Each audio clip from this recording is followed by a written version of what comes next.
ठीक है स्टूडेंट्स, तो अब हम जानेंगे कि भोजन स्टमक से कहाँ जा रहा है, स्मॉल इंटेस्टाइन में। कहाँ जा रहा है स्टूडेंट्स, स्मॉल इंटेस्टाइन में। हम ऑलरेडी बता चुके हैं कि भोजन स्टमक से जैसे ही स्मॉल इंटेस्टाइन में जाता है, दोनों के स्टमक के जस्ट बेनीथ लीवर और पेंक्रियाज दो ग्लैंड्स पाए जाते हैं। हम पेंक्रियाज के बारे में बता चुके हैं कि पेंक्रियाज एक हेटेरोक्राइन ग्लैंड है जो एंजाइम के साथ हार्मोन भी रिलीज करता है। वो एक particular type of enzyme release करता है जो 3 इंपॉर्टेंट एंजाइम्स के क्या होते हैं, तो 3 डाइजेस्टिव एंजाइम्स के क्या होते हैं, मिक्सचर्स होते हैं। That is called pancreatic amylase, pancreatic trypsin, pancreatic lipase, जिसका मेन काम क्या है कि स्टार्च को माल्टोज में कन्वर्ट करना, पेप्टोन जो स्टमक के अंदर बना हुआ है उसको पेप्टाइड्स में कन्वर्ट करने में मदद करना, और जो फैट्स है उसको फैटी एसिड और डाइस्टोल में मदद करना। पेंक्रियाटिक एंजाइम का ये काम था। जैसे ही भोजन स्टमक से स्मॉल इंटेस्टाइन में जाता है, लीवर सबसे पहले अपना एंजाइम रिलीज करता है, that is called bile juice, that is called bile juice. और लीवर बाइल जूस के साथ बाइल साल्ट को भी रिलीज करता है। लीवर बाइल जूस के साथ बाइकार्बोनेट, ये दो इंपॉर्टेंट प्रकार के सब्सटेंस को तुरंत रिलीज करता है। क्यों? क्योंकि स्टमक के अंदर भोजन जो था वो तो एसिडिक मीडियम में था, उसको अल्कालिन बनाना है, तभी जाके पेंक्रियाटिक एंजाइम्स वर्क करेगा। अगर ये जो एसिडिक मीडियम का भोजन है, अगर स्मॉल इंटेस्टाइन में एसिडिक मीडियम में ही चला गया तो भोजन डाइजेस्ट नहीं हो पाएगा। क्यों? इसलिए क्योंकि स्टमक से स्मॉल इंटेस्टाइन में अगर भोजन जाएगा तो वहां पे पेंक्रियाटिक एंजाइम अपना पेंक्रियाटिक एंजाइम रिलीज करेगा, और जब पेंक्रियाटिक एंजाइम्स आएगा तो pancreatic enzymes is work active only in the अल्कालिन medium. Pancreatic enzymes कब काम करता है? जब उसको अल्कालिन मीडियम प्रोवाइड होता है, जो कि हम ऑलरेडी सारे चीज को प्रीवियस क्लास में बता चुके हैं। इसीलिए सबसे पहले हमने एसोसिएटेड ग्लैंड्स पढ़ाया था। ठीक है, तो लीवर बाइल जूस को रिलीज किया, जिसका मेन काम क्या है कि तुरंत जाके जो भोजन जा रहा वो पूरे स्मॉल इंटेस्टाइन कंडीशंस को, पूरे स्मॉल इंटेस्टाइन के फ्लैश को क्या बना देना, अल्कालिन बना देना। क्या बना देना? ये क्या कर देता है, पूरे स्मॉल इंटेस्टाइन के कंडीशंस को क्या बना देता है, फ्लैश को अल्कालिन। क्यों? इसलिए ताकि पेंक्रियाज अपना पेंक्रियाटिक जूस रिलीज करे तो उसको अल्कालिन मीडियम मिले, और अल्कालिन मीडियम मिलेगा तभी हम जानते हैं कि पेंक्रियाटिक जूस अपना सारा वर्क करेगा। ठीक है, तो बाइल जूस का सबसे पहला फंक्शन यही है, बाइल जूस का सबसे पहला फंक्शन यही है, सॉरी बाइल जूस का नहीं, बाइकार्बोनेट, सॉरी बाइकार्बोनेट रिलीज करता है, बाइकार्बोनेट साल्ट। ठीक है, तो बाइल जूस का सबसे पहला फंक्शन यही है कि यह अल्कालिन मीडियम तो प्रोवाइड करता ही है, साथ ही साथ फैट्स के जो बड़े बड़े मॉलिक्यूल्स भोजन के साथ स्टमक के द्वारा आ रहे हैं स्मॉल इंटेस्टाइन में, जो टूट नहीं सकते, उनको वो एम्प्लीफाई करने में, यानी कि फैट्स के बड़े बड़े मॉलिक्यूल्स को छोटे छोटे मॉलिक्यूल्स में तोड़ने में, हमने बताया था एम्प्लीफिकेशन।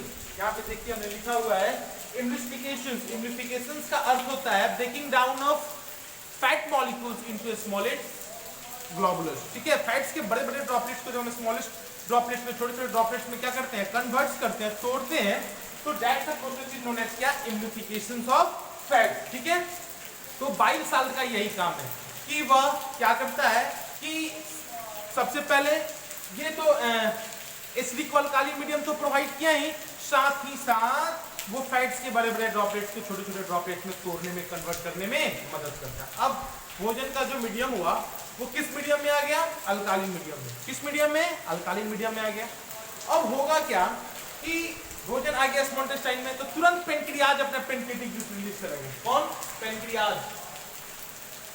पेंक्रियाज क्या रिलीज करेगा? Pancreatic juice, pancreatic juice release करेगा। ठीक है स्टूडेंट्स, जिस पेंक्रियाटिक जूस का मेन काम क्या है कि भोजन जब अल्कालिन मीडियम में आ गया तो तुरंत अपने सारे एंजाइम्स को रिलीज करके स्टार्च को माल्टोज में, ठीक है, जो पेप्टोन्स बना उसको पेप्टाइड्स में, और जो फैट्स बना उसको फैटी एसिड्स में क्या करता है, कन्वर्ट करने में ये मदद करता है। कहाँ? स्मॉल इंटेस्टाइन के अंदर। तो हम समझेंगे अब भोजन स्मॉल इंटेस्टाइन के अंदर। ठीक है, स्मॉल इंटेस्टाइन क्या होता है, स्मॉल इंटेस्टाइन यानी कि भोजन अब कहाँ गया, स्मॉल इंटेस्टाइन में। किस मीडियम में? अल्कालिन मीडियम में। दोनों अपना अपना एंजाइम रिलीज किया, लीवर भी और पेंक्रियाज भी, सब अपना अपना एक्टिविटी कर लिए। अब समझेंगे कि स्मॉल इंटेस्टाइन क्या है।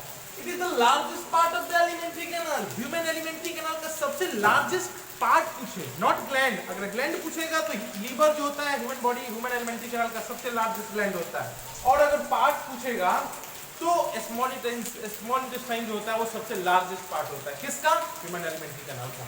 तो it is the largest part of the human alimentary canal which is about 6.5 metre long, जो कितना होता है 6.5 मीटर लंबा होता है, ठीक है। और होता क्या है 6.5 मीटर कहाँ, एक एडल्ट मैन के अंदर अगर रेशियो पूछा जाता है तो 6.5 मीटर ये लंबा होता है।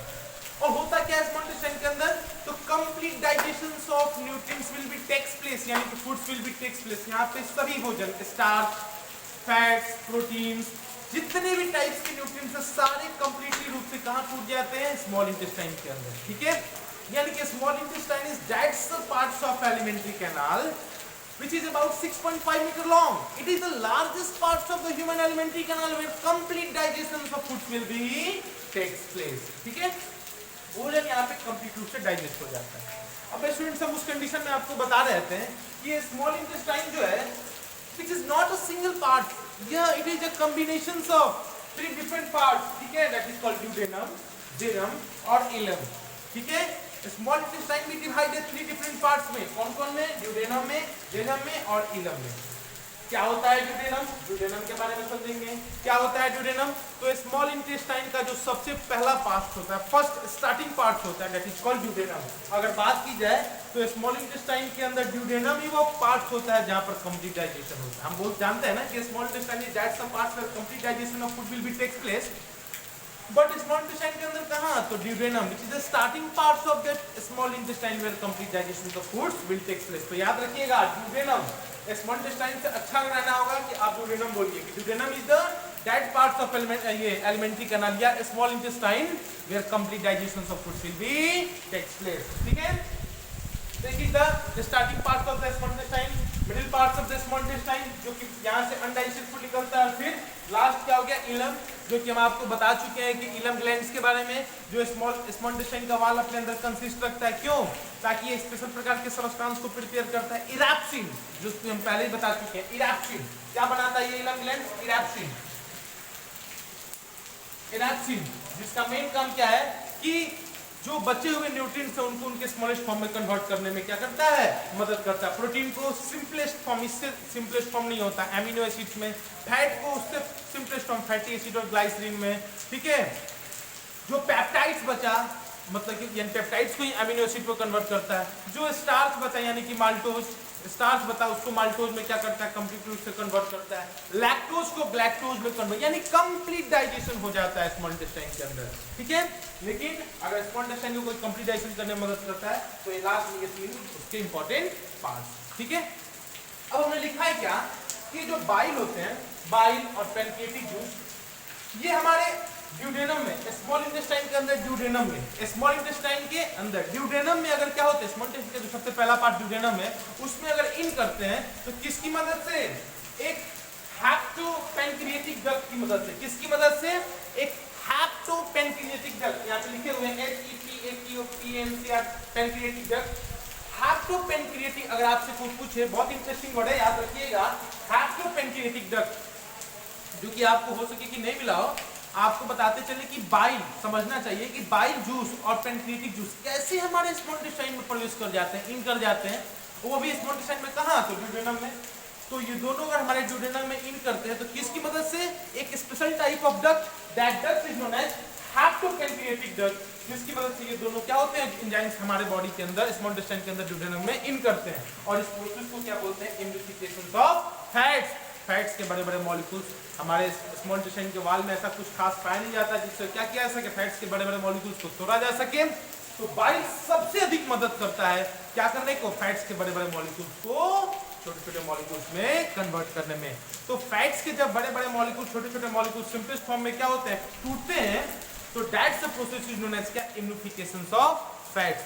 तो यहाँ पे हमने देखा क्या कि कंप्लीट डाइजेशन हुआ, लेकिन स्मॉल इंटेस्टाइन को अगर डाइजेशन करने में कुछ और मदद करता है तो स्मॉल इंटेस्टाइन के अंदर एक फिंगर लाइक प्रोजेक्शन पाया जाता है। स्मॉल इंटेस्टाइन के अंदर क्या पाया जाता है,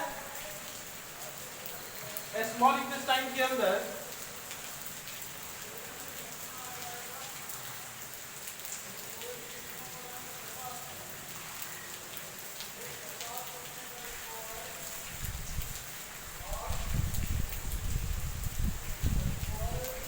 स्मॉल इंटेस्टाइन के अंदर एक फिंगर लाइक प्रोजेक्शन पाया जाता है। फिंगर लाइक प्रोजेक्शन पाया था, that is called villi, that is called villi. ठीक है, स्मॉल इंटेस्टाइन के अंदर एक हेयर लाइक एक फिंगर लाइक प्रोजेक्शन पाया जाता है। It is a finger like projection, hair like projection, finger like projection which provide large surface area। किसको प्रोवाइड करता है सरफेस एरिया? which provide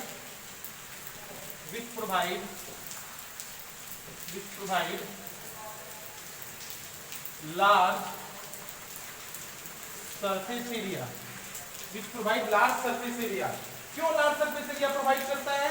ताकि फूड्स को ब्लड के अंदर क्या किया जा सके, एब्जॉर्ब किया जा सके। यानी कि जो डाइजेस्टेड फूड्स हैं, उस डाइजेस्टेड फूड्स को अगर ब्लड्स के अंदर क्या किया जाता है, एब्जॉर्ब किया जाता है, तो by the help of Willey. Small intestine के अंदर भोजन कंप्लीट रूप से डाइजेस्ट हो गया, लेकिन वो डाइजेस्टेड फूड को ब्लड के अंदर कैसे एब्जॉर्ब करेंगे? By the help of Willey. Willey जो हेयर फिंगर लाइक प्रोजेक्शंस, ठीक है, जो स्मॉल इंटेस्टाइन को लार्ज सरफेस एरिया प्रोवाइड करता है। जितना सरफेस एरिया प्रोवाइड होगा भोजन वहां पे उतना ही अधिक डाइजेस्ट और एब्जॉर्ब होगा। और यही विल्ली है जो डाइजेस्टेड फूड को ब्लड के अंदर एब्जॉर्ब करने में क्या करता है, मदद करता है। आपको हम बताते चले कि यह विल्ली ही है जो लीवर और पेनक्रियाज के द्वारा जो बाइल और ये पेनक्रिएटिक जो सीक्रेट किए गए हैं उनको रिसीव भी करता है। इसका दूसरा अगर फंक्शन देखा जाए तो it receives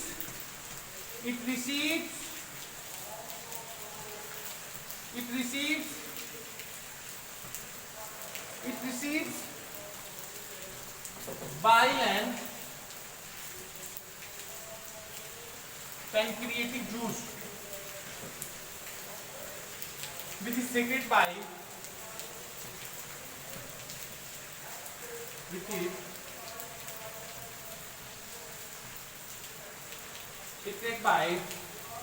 liver and pancreas। यानी अगर देखा जाए इसका दूसरा फंक्शन यह भी है कि यह बाइल और पेनक्रिएटिक जूस जो लीवर और पेनक्रियाज के द्वारा रिलीज किए गए हैं उनको रिसीव करने में भी ये क्या करता है, मदद करता है। तो स्मॉल इंटेस्टाइन ऐसे अपने अंदर डाइजेशन करता है। बट हम जानते हैं कि सारे के सारे फूड मटेरियल हमारे बॉडी के अंदर डाइजेस्ट नहीं होते। जो बच जाते हैं यानी कि जो अनडाइजेस्टेड फूड होते हैं उसको फिर हम कहाँ स्टोर कर देते हैं, लार्ज इंटेस्टाइन में। तो हम नेक्स्ट टॉपिक देखेंगे लार्ज इंटेस्टाइन। ठीक है स्टूडेंट्स, यहाँ हमने देखा कि भोजन कंप्लीट रूप से डाइजेस्ट हो गया। अब जो अनडाइजेस्टेड फूड और जो एक्सेस वाटर हमारे बॉडी के अंदर बचा उसके बारे में पढ़ेंगे। और सब जो लास्ट टॉपिक है इसका लार्ज इंटेस्टाइन, इसके बारे में पढ़ेंगे।